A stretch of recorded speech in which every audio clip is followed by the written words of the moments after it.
Halo? Yes. Wakupiko vanhu vaisi vatogara pana patavamirira?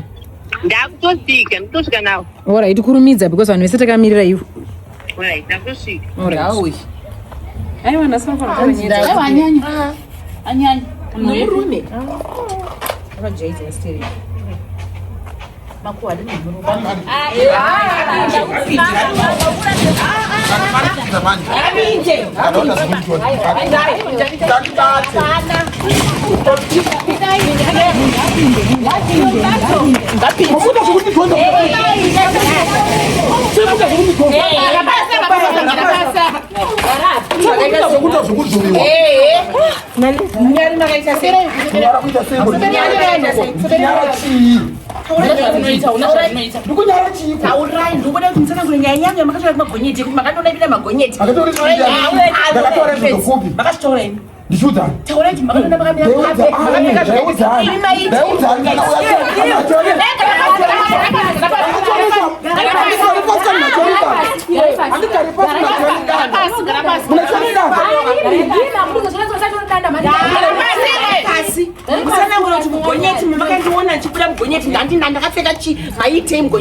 Kana ukanibata danda.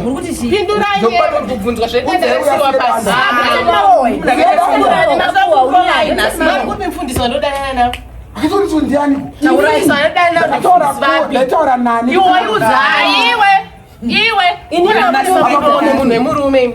Alright, inokumbira kubvunza. Wakati ndakabvisa nhumbu. Akadaro ndiani? Wakati nhumbu ini nanzi ndakashaya mari yokubvisa chibereko. Zvichi zvakatorwa nini?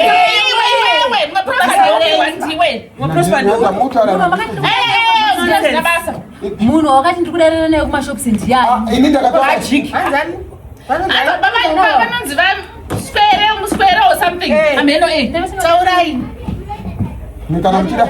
Ini kana pane munhu anenyaya neni anondiona wangu.